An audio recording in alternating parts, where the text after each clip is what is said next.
All right, let's get right into it. Today, we're going to dissect the psychology behind some truly unconventional success stories. We're not just looking at the highlight reels. Nope. We are going deep into the mental frameworks that turn what looks like absolute disaster into legendary achievement. So, let's kick things off with a bit of a riddle.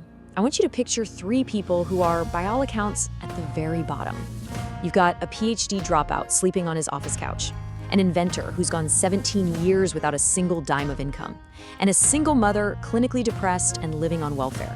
So what's the one thing that connects all of them? The answer is actually pretty simple, but it's incredibly profound. They didn't just look for a different path. They completely rejected the idea that there was a path to follow at all. They decided to burn the map and create their own, using their pain, their failures as the actual fuel for the journey. So today, we're gonna break down the three specific mindsets that let them do it. Okay, mindset number one. Our first case study is an absolute master of betting it all, Elon Musk. And look, this isn't just about working hard. This is about a level of total, all-in obsession that, to anyone on the outside, looks like pure insanity. Just look at the sheer velocity of whisk here. He's in a prestigious PhD program at Stanford for 2 days. He gets his first real payday and immediately plows it all into his next venture. And then you get to 2008, the real crucible moment for SpaceX. 3 rockets have blown up on the launch pad. 3 catastrophic failures. He has just enough cash left for one final launch. If that 4th one fails, it's all over. Everything is gone. And this quote, it just says it all, doesn't it? Everybody else sees this giant flashing warning sign, a graveyard for capital. He sees an opportunity. He wasn't trying to find a crowded party, he was looking for a wide open field, no matter how dangerous it looked. So what's the mental model really at play here? It's something called probabilistic thinking. See, Musk wasn't betting that any single rocket launch would succeed. No. He was betting that if he just kept trying, if he kept iterating, success was almost guaranteed over time. He understood a key idea. A small chance at a world-changing, infinite payoff is a way better bet than a high chance at a mediocre, forgettable one. So here's the question for you.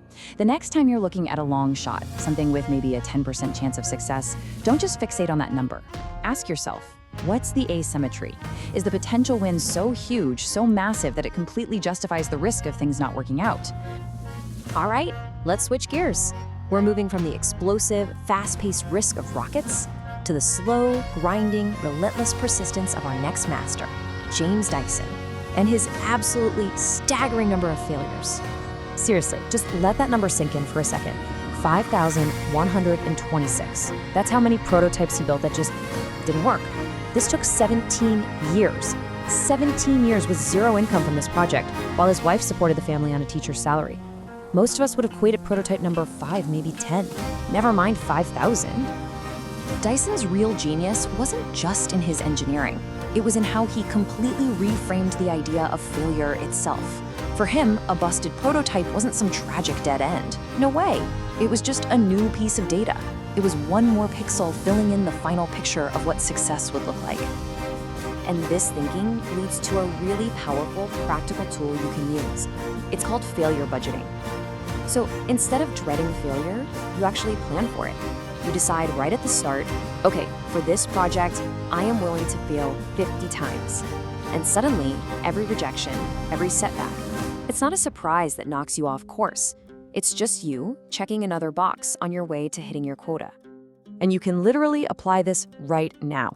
Starting something new, writing a book, launching a business, write down your failure budget. The goal isn't to avoid failure, the goal is to hit your quota. Because once you've gone through that budgeted amount of failure, you haven't failed at all. You've graduated. You've paid your tuition in persistence. Okay, our final mindset comes from a story of really deep personal hardship. Let's take a look at J.K. Rowling and how she managed to turn rock bottom into a launch pad. It's just hard to imagine a tougher starting point. Her marriage had just collapsed, she was in a serious battle with depression, and she was so poor that she had to rely on government benefits just to get by. Her entire creative universe was confined to these little pockets of time, scribbling away in a cafe while her baby daughter slept. And right here, this is the pivot. This is the whole thing. She didn't see rock bottom as the end of her story. She saw it as the ultimate beginning. When you have absolutely nothing left to lose, you have absolute freedom to build. It wasn't a pit, it was her foundation. So the crucial move she made was all about the story she told herself. Her internal narrative changed. She stopped defining herself by her situation, a failed marriage, at rock bottom, and started defining herself by her ambition, a storyteller in progress. This is what we call the identity reframe. And this is where she basically weaponized her own pain. Her struggle with depression wasn't just a scar, it became the direct creative fuel for those terrifying dementors.